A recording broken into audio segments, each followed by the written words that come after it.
인생은 참으로 아이러니한 것 같습니다. 누군가에겐 보잘것없어 보이는 고물품도 누군가에겐 예술작품이 될 수가 있습니다. 누군가에겐 지루하기만 한 음악도 누군가에겐 감동과 위로를 선사하는 선물이 될 수가 있습니다. 오늘 본문에 나오는 예수님도 그러합니다. 베드로는 계속해서 예수님에 대해 이야기합니다. 특히 2장에는 예수님을 돌로 비유하며 이 돌은 살아있어 생명력이 있고 이 돌에게 나아오는 모든 믿는 자들은 그와 함께 생명력 있는 돌이 되어 우리의 영적인 집, 즉 예수님이 머리 되시고 우리가 몸이 되는 교회를 이루어 간다고 이야기합니다. 오늘 본문은 이 비유에 덧붙여 이야기해 줍니다. 베드로전서 2장 6절에서 8절입니다. 성경에 이런 말씀이 있습니다. 보아라, 내가 골라낸 귀한 모퉁이 돌 하나를 시온에 둔다. 그를 믿는 사람은 결코 부끄러움을 당하지 않을 것이다. 그러므로 이 돌은 믿는 사람들인 여러분에게는 귀한 것이지만 믿지 않는 사람들에게는 집 짓는 자들이 버렸으나 모퉁이의 머릿돌이 된 돌이요 또한 걸리는 돌과 넘어지게 하는 바위입니다. 그들이 걸려서 넘어지는 것은 말씀을 순종하지 않기 때문이며 또한 그렇게 되도록 정해놓으셨기 때문입니다. 하나님이 귀한 모퉁이 돌 하나를 두셨습니다. 모퉁이 돌은 건물을 짓는데 가장 첫 번째로 내려놓는 돌로서 건물 전체의 기초이자 기준이 됩니다. 예수님이 교회라는 영적인 건물의 기준점이 되셔서 예수님으로부터 시작하여 점점 건물이 완성되어 가는 것입니다. 한국에서 초등학교를 다녔을 때 조회 시간이 생각납니다. 모든 학생들이 운동장에 모입니다. 간격을 맞추어 바로 서야 체조도 하고 선생님의 말씀도 들을 수 있으니 선생님의 지휘 아래 한 학생이 기준이라고 손을 들며 크게 외칩니다. 그럼 그 학생을 시작하여 몇백 명의 학생들이 조화롭게 줄을 맞추고 알맞은 간격으로 설 수 있게 됩니다. 이처럼 기준이 있어야 혼란이 사라집니다. 기준이 있어야 삶의 질서와 평안이 자리 잡습니다.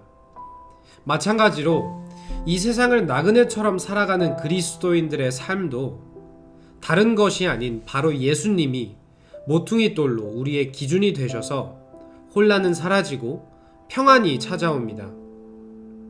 참으로 아이러니하게도 불안할 것만 같은 이 나그네의 삶에 다른 어떠한 모퉁이 돌 혹은 기준보다 견고하신 예수님이 오셔서 그 어떤 인생보다도 단단하고 평안한 인생을 지으십니다. 현재 여러분들 삶엔 어떠한 기준이 자리 잡아 계신가요? 무엇을 기준으로 잡고 계신가요? 무엇을 나의 인생의 모퉁이 돌로 의지하고 계신가요? 눈을 들어 시선을 옮기면 저 멀리 기준 학생의 높이 든 손이 보입니다.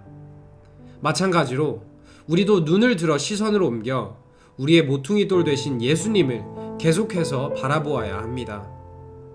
그리고 때로는 보이지 않고 느껴지지 않는 것 같을 때에도 예수님은 여전히 변치 않은 우리의 기준이자 모퉁이 돌로서 우리의 삶을 붙잡고 계신다는 사실을 잊지 말아야 합니다. 7절을 보면 우리에게 예수님은 이렇게 귀한 분이시고 영광이 되시는 분이라고 이야기합니다. 하지만 믿지 않는 자들에겐 어떠할까요? 계속해서 7절을 보면 예수님이라는 귀한 돌을 집 짓는 자들이 버렸다고 이야기합니다. 실제로 이 본문은 구약에 쓰여진 말씀으로 예수님을 통해 이루어졌습니다. 예수님은 이 땅에 사람들에게 그중 누구보다도 종교 지도자들에게 버림을 받으셨습니다. 이렇게 믿지 않고 불순종하는 자들에게 예수님은 어떠한 분이실까요? 8절을 보면 걸리는 돌과 넘어지게 하는 바위라고 이야기합니다. 그리고 그들이 걸리고 넘어지는 것은 말씀을 순종하지 않기 때문이라고 합니다.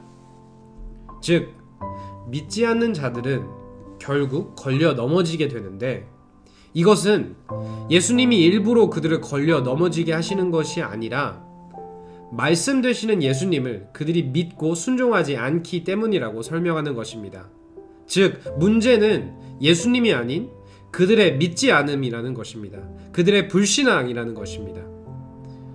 여러분들 삶 속 예수님은 어떠한 분이신가요? 모퉁이 돌이신가요? 걸림돌이신가요?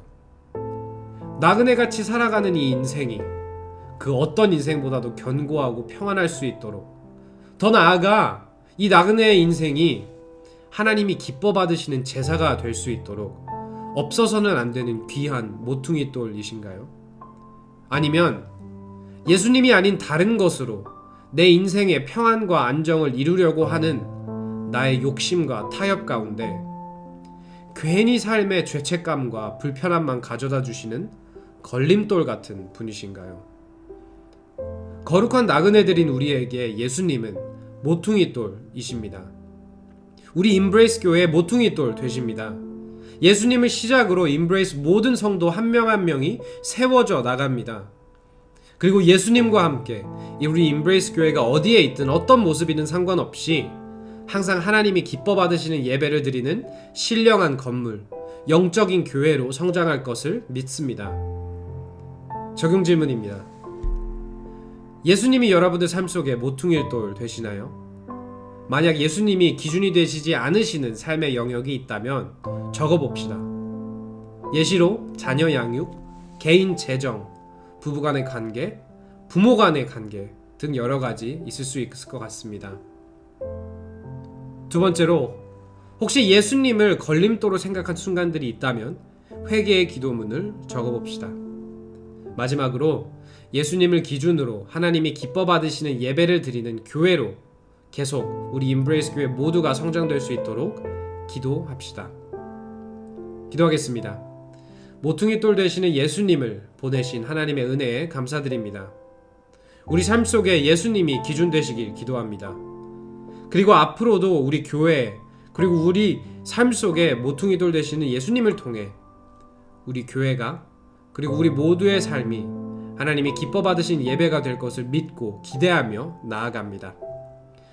그 은혜에 감사드리며 모든 말씀 예수님의 이름으로 기도했습니다. 아멘. Embrace Jesus, embrace people.